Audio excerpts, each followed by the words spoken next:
always thought if I didn't get tenure, I would shoot myself or strap a bomb to my chest and walk into the faculty cafeteria.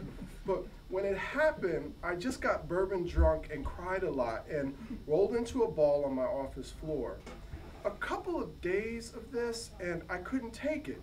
So I ended classes a week early and I checked into the Aquaba bed and breakfast in Harlem to be among my own race and party away the pain. But mostly I found myself back in that same ball some more, still on the floor, just in a more historically resonant address. My buddy Garth Frierson, he'd been laid off about 6 months before, and it was nice enough for him to drive all the way from Detroit to help a childhood friend. This mostly consisted of him sitting his bus driver ass on my rented bed, busting on me until I had enough shame to get off my own duff and try to make something of myself again. By then, the term was over. Graduation done, campus vacant. I didn't want to see anybody. The only thing worse than the ones who were happy about my dismissal were the ones that weren't. The sympathy, the condolences, it was all so white. I was the only black male professor on campus, a professor of African American literature, professional Negro. Over the years since my original hire, I pushed away from that and insisted on teaching American literature in general, following a path towards my passion towards Edgar Allan Poe. Specifically, I offered the course Dancing with the Darkies, Whiteness in the Literary Mind, twice a year, regardless of enrollment. In regard to that number of students who chose to attend the seminar, I must say in my defense that the greatest ideas are often presented to empty chairs. However, a different theory on proper class size was cited in my denial letter from the president and given as a reason to overturn the faculty's approval. Curing America's racial pathology couldn't be done with good intentions of presidential elections. Like all diseases, it had to be analyzed at a microscopic level. What I discovered during my studies in Poe and other early American texts was the intellectual source of racial whiteness. Here, in these pages, was the fossil record of how this odd and illogical sickness formed. Here was the twisted mythic underpinnings of modern racial thought that could never be dismantled before because we were standing upon them. You don't cure an illness by ignoring it or just fighting the symptoms. A Kleenex has never eradicated a cold. I was doing essential work affecting domestic policy, foreign policy, the entire social fabric of the most powerful nation in the world, work that related directly to the way we lived our daily lives and perceived reality itself. Who cared if a bunch of overprivileged 19-year-olds with questionable hygiene could be bothered to rise for an 8 a.m. class? Who cared if I chose not to waste even more precious research time attending the toothless diversity committee? Just get your books, dog, and get out of there. Pack up your place, focus on what you can do. You can come back with me to Detroit. It's cheap. I got a big crib, ain't no jobs, but still. Garth and I drove up the Taconic in the rain. I was still drunk, and the wet road was like lines on a snake's back, and my stomach was going to spill. Even drunk, I knew an escape plan that involved going to Detroit, Michigan was a harbinger of doom. Garth Frierson was my boy from when we were boys, from when I lived in a basement apartment in Philly, and he lived over the laundromat next door. Garth didn't even ask how many books I had, but he must have suspected because I had books. I had books like a lit professor has books, and then I had more books, finer books, first editions, rare prints, copies signed by hands long dead. Angela walked out on me a long time ago, and my chance at children walked with her, but I had multiplied in my own way. I had shelves built in my office for these books, shelves 10 feet tall and completely lining the drywall. The campus was dead, a vacant compound hidden from the road by darkness and hulking pines. The gravel parking lot was empty, but I made Garth park in the spot that said, "President, violators will be towed on principle." When you get denied tenure at a college like this, intimate, good but not great, your career is over. a decade of job preparation, no one else will hire you. If you haven't published enough, people assume tenure denial means you never will. If you have published and were still denied, people assume you're an asshole. Nobody wants to give a job for life to an asshole. And they didn't have to in this economy. Outside of a miracle, after denial, I would be lucky to scrounge up an adjunct teaching at community college somewhere very cold, barren, far from the ocean, a life with little health insurance, bill collectors, and a classroom with metal detectors. All compliments of Mr. President. Mr. Bowtie. The least I could do was shit in his space for an hour. We trudged. The building looked like an old church that lost its faith. Every step up its staircase a sacrilege. Garth huffed, but he followed. I'd chosen an office in the back of the top floor to dissuade students, but my lectures had done a better job of this. My office was narrow, an A-frame cathedral with a matching window, a shrine to the books that line the walls and my own solitude. Bro, I'm not gonna lie to you. I got a lot of books in here, I said, letting him in first. You do? Garth asked me. Because I didn't. It was empty. I should have been greeted with hundreds of colored spines of literary loves, but there was nothing. My books were gone. My office had been cleared out. Everything was gone. My pictures, my lamp, my Persian rug, everything not school property or nailed down, gone. A chasm of vacant, whitewashed bookshelves opened up before me. I was breathless. Garth was out of breath, but for him it was just all the stairs. They took all my shit, man. They took my shit. I kept repeating. I walked over to the desk and pulled out all the drawers. There were some chewed yellow pencils left, a few folded Post-its and bent paper clips, but that was not what I was looking for. I kept searching, desperate, sliding pencils and papers around, looking for more. Damn, dog. You didn't have no porn in there, did you? Garth already had his little Debbie out and was chewing on it like it was his reward for making it up 3 floors of 19th century stairs. Just a picture, I told him. A picture of what?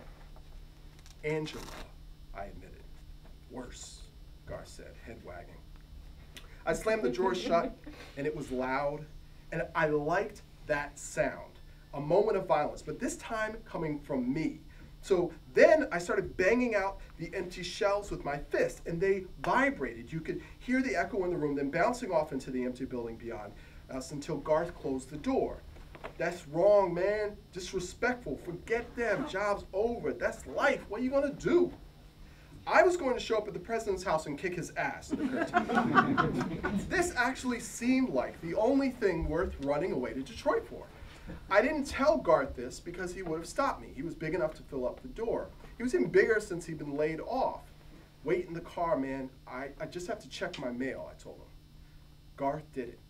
I am a bad liar, but he was tired and it was really cold outside, and brothers don't like the cold, Matthew Henson excluded. It was late spring, but it had been raining for a week, and upstate New York was frigid in a way which more Gothic and empiric than Philly chill could ever manage. You drunk, I'm tired as hell. The sooner you get your ass out of here, the sooner you get your ass out of here, Garth offered, but he left. So then I walked over to the president's house to punch him and maybe kick him a few times. In my head, I was getting gangsta, which I've always felt showed greater intent than getting gangster, and that it expresses a willful unlawfulness even upon its own linguistic representation. I was going to show him how we do where I'm from. Go straight Philly on him. And I knew all about that because although I had never actually punched someone in the face before, as a child, I myself had been on the receiving end of the act several times, and I was a quick study. The president's house was at the other end of the campus, but it was a small liberal arts campus. An empty space, dorms, and building, deserted solar street lamps popping on and off just for me. While I was walking, stroking my anger, thinking of all the work I'd done and all that security I was now being denied, I came to the administration building and I saw that there was a light on downstairs in the back in the president's office. No one just left interior lights on. The environmental footprint was too massive, the cost too high, and with every attack, the prices went higher. So he was in there. The outside door opened, and I knew he was in there. And then there was this overwhelming emotion. It was not rage or anger. It was something even more illicit, unwanted. It was hope.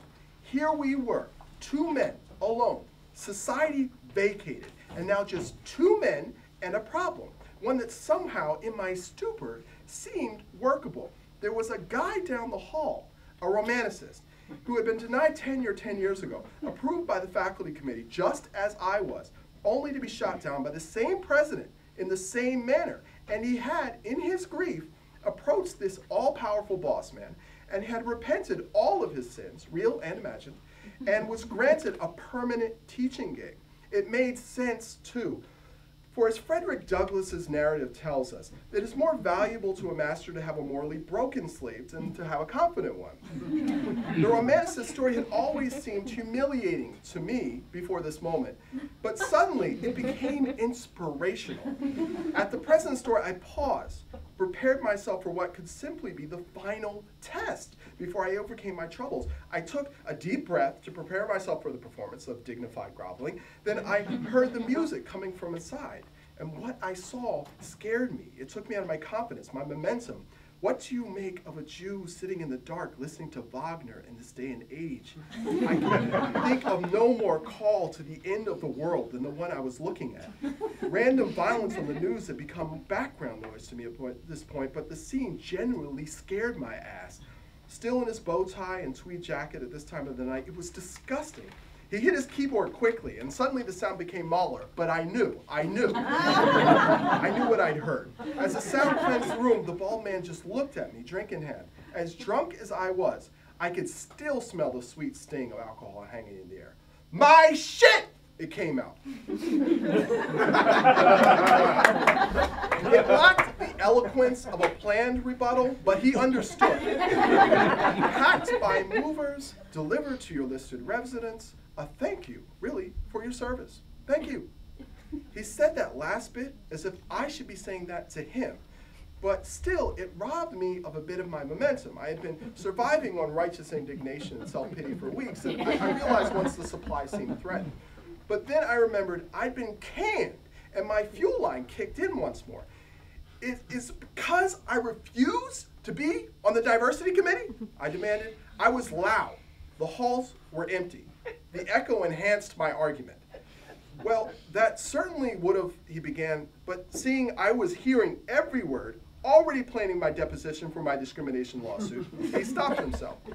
Your file was examined as a whole. You were hired to teach African American literature, not just American literature.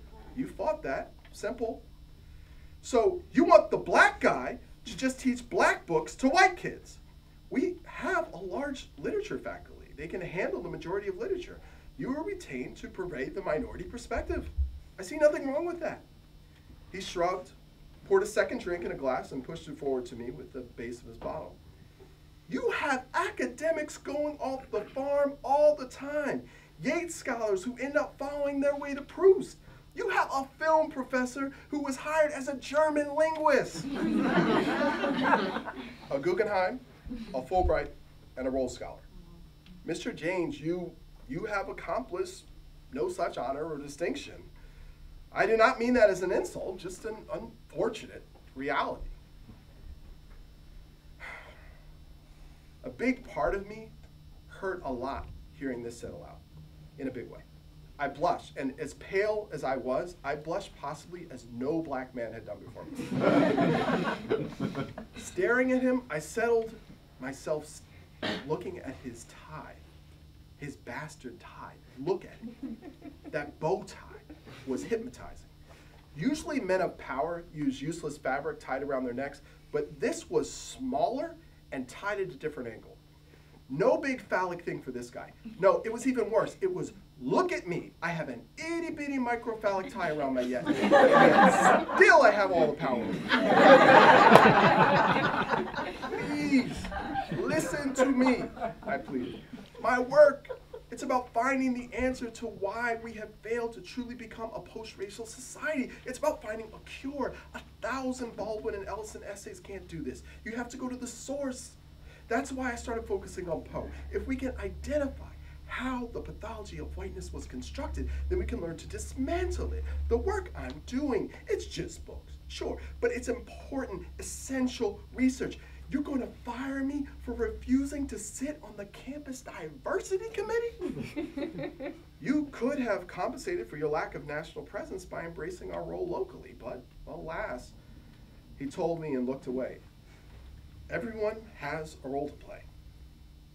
I put my hand out to him, and before he could meet my palm with his own, I reached higher and I grabbed the tie in his neck. It was a clip-on and it came off easily. When I yanked it off with my fist, I was right about it being the source of his power. He was totally quiet after it was taken. I didn't hear a peep from behind me as I ran from the confrontation.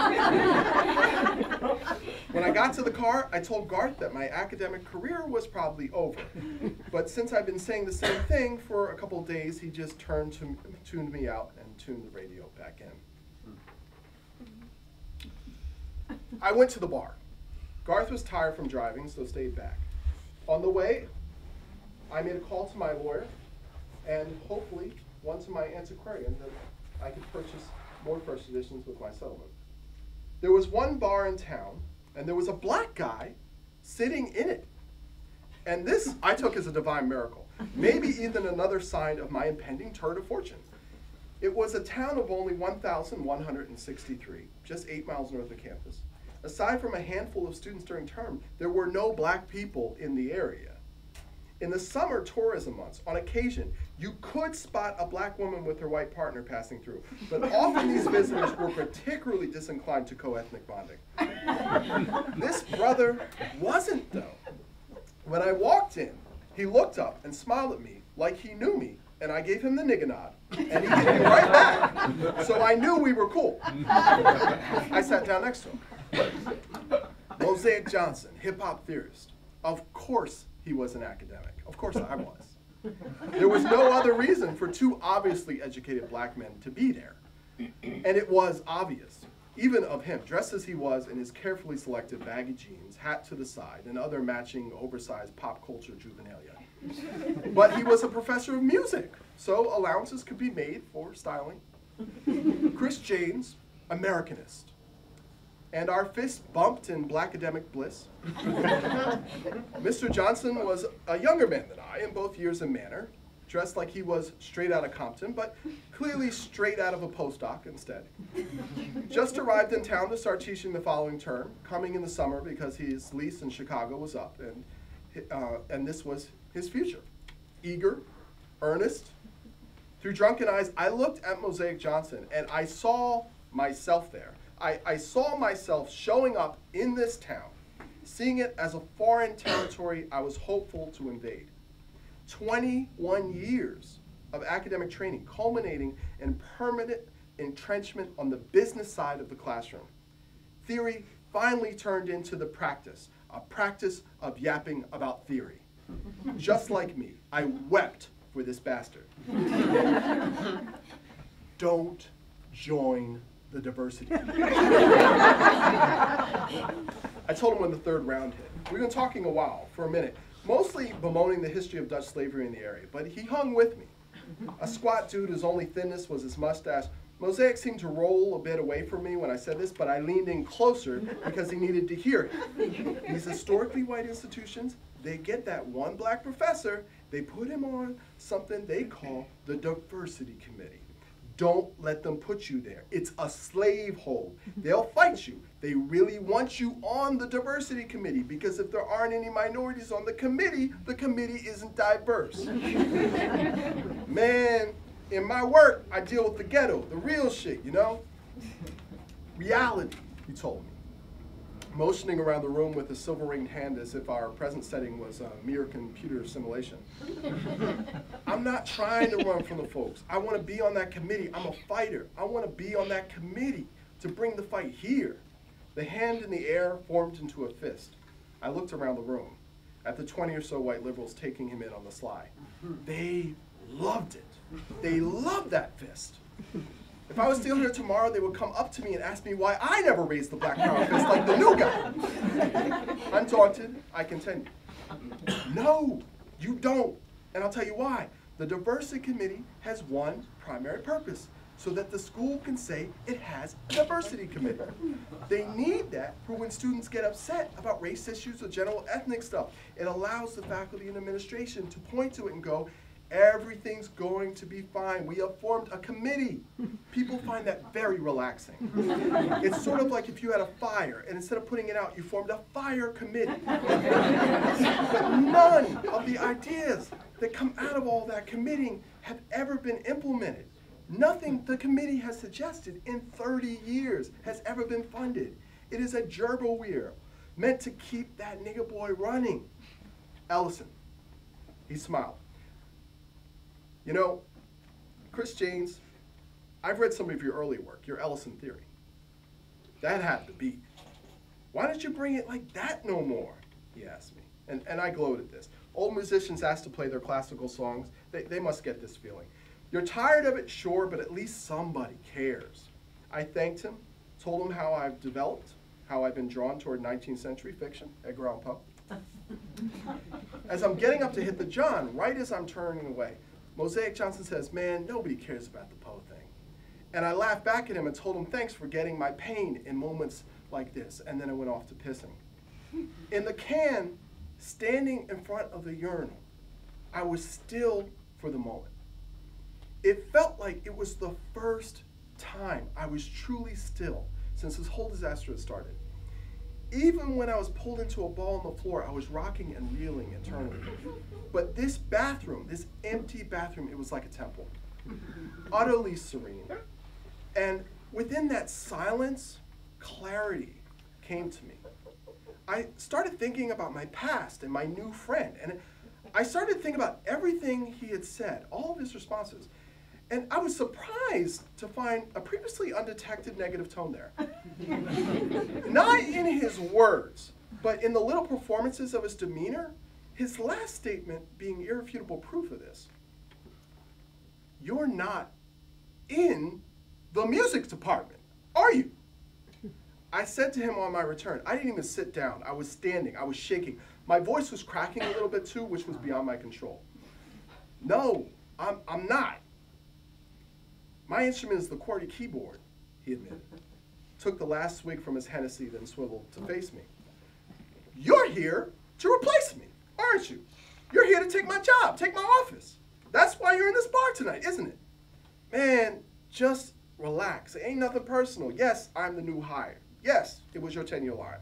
I never said I was a music prof. I said I was a hip-hop theorist, okay? That's my school of literary criticism, right? I'm here to bring the beat to the text. That's it. It's all good. And hell yes, I represent myself as a strong black man when I'm on this campus. Right. You're here to be in the diversity committee. Look, cuz, unlike you, clearly, I believe in trying to change things, fighting racism where I see it. I don't back down. I don't apologize for that either. Hell yeah, I'm down for the damn committee. I'm down for the fight. You know what I'm saying? A PhD can't manage a lot of menace, but we are good at reading between the lines. I knew exactly what he meant, no footnotes needed. Still, I stepped in closer. You know what I think? I think that when you fight the same battles with the same tactics, you don't get any further. That unless you address the roots of the problem, it will continue to grow. This was fairly eloquent for me, given that it was off the cuff. No peer reviewer rewrites. And I was proud that I had thought of it there, and not later in the spirit of the stairs. It was the arrogance that brought on by the success that made me pause 2 steps into my exit, turn, and continue. And white folks here know that, and they like it that way. You're hired to be the angry black guy, get it? You're not fighting whiteness, you're feeding its perversion. You're here so that they can deal with their guilt without making them change a damn thing. They want you to be the diversity committee because every village needs a fool. Still, I felt I was sticking to my thesis closely, not diverting off into too much bullshit. If Mosaic Johnson kept his mushy buttocks on the stool instead of getting in my face, then it would have been a decent closer. Oh, I get it. I get it now. Why you love Poe? You two share one big thing in common. Neither one of you is a damn bit relevant anymore. This college can really use you, I returned, preparing myself to hoof it. Every good zoo needs a gorilla. It was an inflammatory statement. I lit that shit on fire, too. Just for watching it. Even I was offended, to tell you the truth. And that's why I chose that level of toxic phraseology to hit him. He hit me back, though. First in the gut, and then when I went down on the floor and several other places. Mosaic Johnson could definitely bring the beat. To me personally, he brought the beat down. Not to be confused with the downbeat.